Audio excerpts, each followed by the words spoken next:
Okay, so for today's practice, the players that will be out will be J.P. Holtz with a quad, Thomas Ives with a glute, Lachavius Simmons is in the concussion protocol, and then Roquan Smith with a groin that happened in practice. Jimmy Graham, Akeem Hicks, Khalil Mack, and Danny Trevathan will all be load management today, okay? And then back today at practice, we're going to slowly ramp these guys up and be smart with their reps. And they'll all have different plans by person. Is Demir Bird, Michael Joseph, Robert Quinn, Badara, Desmond Trufant, and Artavis Pierce. And then with everybody else, there's no changes. And then today we'll be working on backed up. Today we'll be working on backed up out there at practice. So with that, go ahead and fire away. That's a long list. How are you dealing with that? And with all the attrition on the offensive line, how much adjustment have you had to make to practice plans? Yeah, no, it's I guess the very first thing is, number one, we understand that we're in training camp, and these some years are you get fortunate, and other years you have a longer list, but it's not like, we just understand we got a lot of time, and this is where we're at, and then the next guy steps up, and then what we got to do is just make sure that with wherever your numbers are at, we got it. That's where like the coaching comes in with the volume and the scripting, and just being smart with that, and making sure that we do everything the right way. And I think that even yesterday, you have a couple guys that you get the names. Hey, listen, he's got this, he's got that. You just got to be able to adapt and make sure that you're doing things the right way. And I thought our guys did that yesterday. Roquan, he's obviously had a good camp, looked good yesterday. Yeah. Before that happened, what's your level of concern on the groin? Again, all the soft tissue injuries like that, they're all a little bit different. I think he's gonna, they're working through the timeline on that. I feel better than worse, I would say, with that, but I just don't have they're working through the whole timeline thing. So. What was the Pierce is hamstring. Yep. Trufant was thigh. Yeah, we saw Doug Peterson out there yesterday too. Yeah. What his visit was like, and just kind of the whole way it came together. Yeah, no, it was good. He'll be out there today as well. I think anybody that knows Doug and I have a good relationship. We worked together for 3 years in Philly and for 3 years in Kansas City. Our families are close, and we always see each other out at Tahoe too, so we get to kind of hang out there and play some golf. But it's just great for, I think for me, it's nice, even when we get off the field, he comes in and we watch some tape, and then it's good to just talk head football coach stuff, and I like listening to some ideas and thoughts he has, whether it's practice ideas, schedule ideas, game day stuff, So it's just, I think for me, it's part of that continuing ed, and I respect who he is and how he does things. The guy won the Super Bowl, and it's nice to have a friend here that can, and he wants to. It helps him out too, right? He gets. What energizes him about being here as well? Yeah, he knows people here. He there's some coaches on our staff that he knows. Obviously, he knows some players, and I think when you're out of football, I think he told me this is the first time in 34 years he hasn't been in football. That's crazy for a lot of ways, and so now it allows him to get the juice going and be around football. And I'm sure this won't be his only camp that he shows up at. Doug Peterson's had the full experience, just a few years. He's had the full NFL experience. Yeah. How much does that help you kind of keep things in perspective at this point of your career? It does. I think, again, Doug and I, not only were we on the same staff, but we worked hip by hip, hand by hand for like every practice for 6 years, in the roles we were in. So, then we were, he goes to Philadelphia as the head coach. I'm in Kansas City, and then I come here, and so there's been that separation. So it's always nice to say, okay, when you went to Philadelphia, what did you change from Kansas City, and what did I change from? And then you just kind of talk through the whys of it, and then of course every now and then we bounce some plays off of each other, and we still, we're still a little bit pissed off at the fact of what he did in 2018 coming in here like that, but. I'm curious, Matt, in that situation, does he tell you some uncomfortable truths about either yourself or your team that you need to hear, whatever, that you know, is it that kind of relationship? Oh, well, we have that kind of relationship if we need to go there, but it hasn't. I mean, for him, it's been more of just, helping him out. It's for us, it's having him around. And, we had a good conversation last night, just being able to talk through some things. And again, I think it's helpful for both. And it's just bouncing ideas and thoughts off of each other, experiences we've been through, And so I'm just using that to really help me as I go through this process. Yesterday, Roquan picked off Justin and Yeah. and I was wondering if you could break down the play from both players' perspective. Yeah, so Rowe made a good play. He just shot up the middle, and he came unblocked up the middle, and it was a little shovel pass. And right now we're just experimenting different things, and he made a good play. There's not much. Justin was, that's a hard one to shovel pass and expect a guy to be shooting up the gap like that, and then Roquan to catch it and run. And we joked around in watching film with the whole team together. We showed some highlights of practice, and we were teasing whether or not Justin was going to bring Roquan down, and I think it was 50-50. And I think after Lachavius left yesterday, I think he had 9 offensive Yeah. to end practice. I mean, just in terms of, are you able to get the work done you need to get done in the team drills? Yeah. With so few guys and so many frontline guys. Sure. No, we are.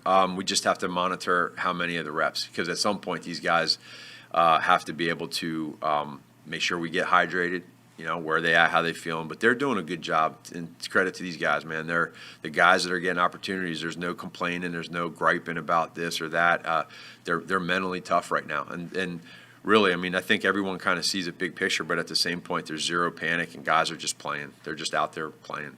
Matt, with so many guys out. We were kind of joking there about Justin bringing Roquan down, but Yeah. given the Stay away. but given how that play played out, I mean, there's not many quarterbacks that would chase. Roquan would be gone. Oh, yeah. 100% of the time. Yeah. In that situation. Not with Justin, though. No, Justin's going to get him, I think. But in practice, don't get him.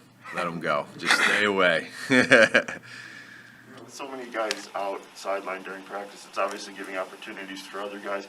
Have you given the team any type of message, like about this is your opportunity, they don't come along very often, or is that just kind of assumed? I think it's assumed. They know that because they're in competition regardless of, even if there's not per se that quote-unquote opportunity. They know they're competing. They're in training camp. We got 90 guys. We're going to have to cut it down. These guys are auditioning for so many other teams that aren't going to make it. I do think, though, there is probably times where you can use some examples of players across the league, and it's not always the Tom Brady example where Drew Bledsoe goes down, Tom Brady comes in. I mean, there's a lot of other examples where, guys can go down and other guys take that opportunity and turn it into a career. And so at some point maybe we'll bring that up, but I think they understand it. We talked about Justin's speed. In the offseason, once you guys got him, did you go back and look at, is there anybody you coached that had anything approaching that speed at quarterback? And did you go steal from any of your previous experience? I was fortunate enough to be in Philadelphia with Michael Vick. Yeah. So Michael Vick was somebody that, when he was in practice, he did his stuff and he did everything he was asked. But when he was on Sunday and I was on the sideline when he was playing, it was electric how he played. I mean, it was a different level. That was crazy. So anybody that coached Michael can say that. But Justin is, again, you feel that burst. That's what you feel like when he just watch his burst when he's throwing routes on air to the wideouts. Watch what happened. Watch that burst when he bursts from when that drill's done and he bursts down the other end of the field. I mean, you can see it. That's where you feel it.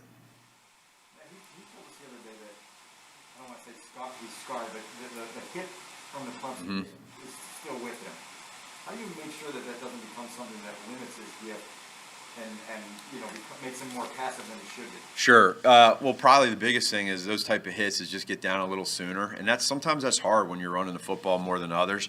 But we talk about Michael Vick, and Michael will tell you, like the other day when Justin was in practice, you saw he made that scramble, and then what did he do? He slid, right, and very natural. And Michael Vick, I mean, he's one of the most gifted athletes ever in the history of this world. Couldn't slide, didn't know how, so we had to get the slip and slide out in practice with Michael, and that's a true story. And Bill even confirmed it too when we left and he was there with Chip Kelly. They did it for Michael. But learning how to slide and not take a hit, that extra hit, and there's that timing element too, because some guys, if you slide too late and they hit you, you know, even if it's a penalty, you're still getting hit. You know, we had one of those with Mitchell a few years ago, right? We lost him for a few weeks. So you got to be smart. That's where we got to educate him. Things happen a little faster. Don't be stupid. You know, get down when you get a chance. Matt, him being a baseball player, Matt, I mean, Yeah. that helps, right? For sure. For sure. How has Allen Robinson helped the two new quarterbacks doing pretty different jobs? I mean, Andy Dalton and Justin Fields. How has he helped them transition into these roles? I think in a great way in the fact that this is, for Allen now going into his fourth year with us, I think he's in really good shape right now. Number one, I'll start there. That has nothing to do with quarterbacks. For him, he's in great shape. His route running now, he's taking that to the next level, and he's putting it together with both quarterbacks. Andy made a throw the other day that on a deep cross route that, you know, A-Rob was pretty fired up about the way he threw it. And I think, like, when you have that connection with these guys, A-Rob's can tell these guys what he's seeing, what he's feeling, and now match it up with their footwork, their timing, et cetera. When you take that with Andy, who's been in this league for all these years, and he understands when the ball's got to get out, he's an anticipatory thrower. They on their own can figure out this route and that route and understand, listen, I'm going to do this versus this coverage, get the ball out here. So that connection, so he's been more vocal than probably he has in the last 3 years. Right now, and that's a good thing. I love that. He's coming over in between plays and talking, and in the meeting rooms he's asking questions, and so I think he really feels good with where he's at, and I think we're growing in this offense. On the field, correct me if I'm wrong, but it seems like he has just absolute reliability about the routes and about Yeah. where he's going to be.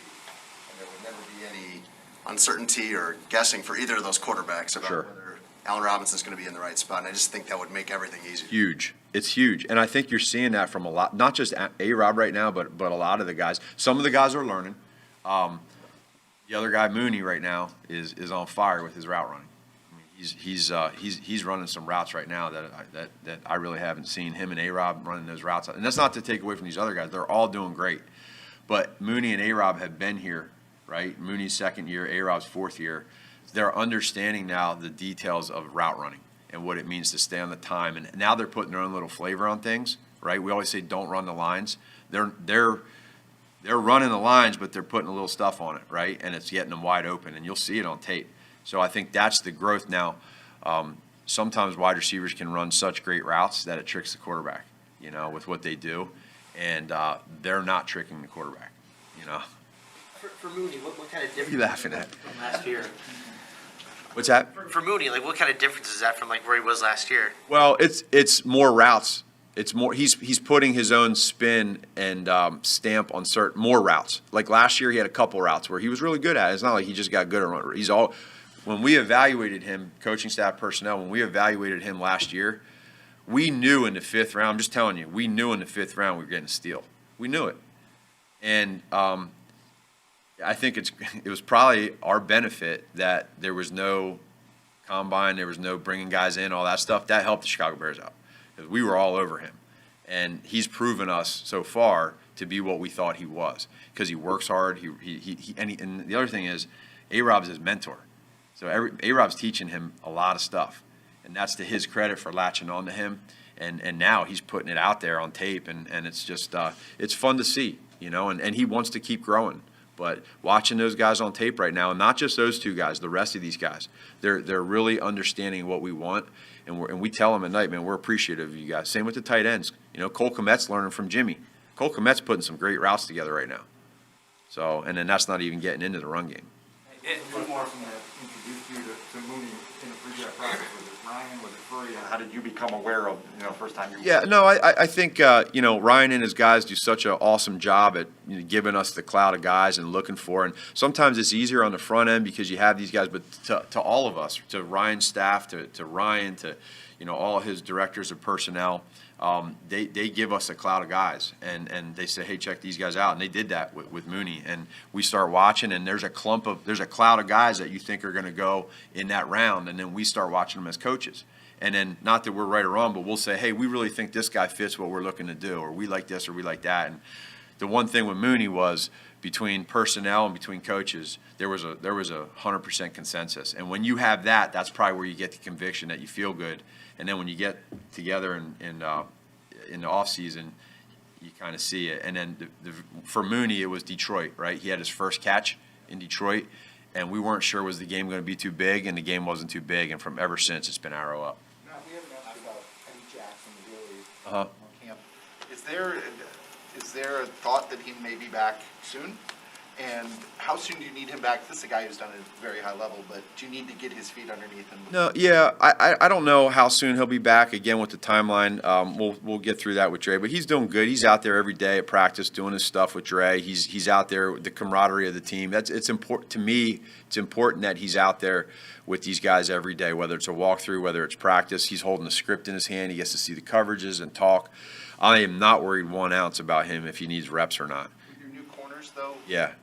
there needs to be, you're not worried? No, I'm not worried at all, because he's communicating to those guys. They're watching tape. They're getting extra tape together during the time that we have in here at Hallis. And Eddie's been playing this game for a little while, and I think the connection of having him and T get back there, Bush, these other guys, the biggest thing right now for us is let's make sure he's healthy. And in the end, ultimately, he needs to be ready week 1. And I just don't, I don't know when that's going to come, but he's working his tail off. No problem.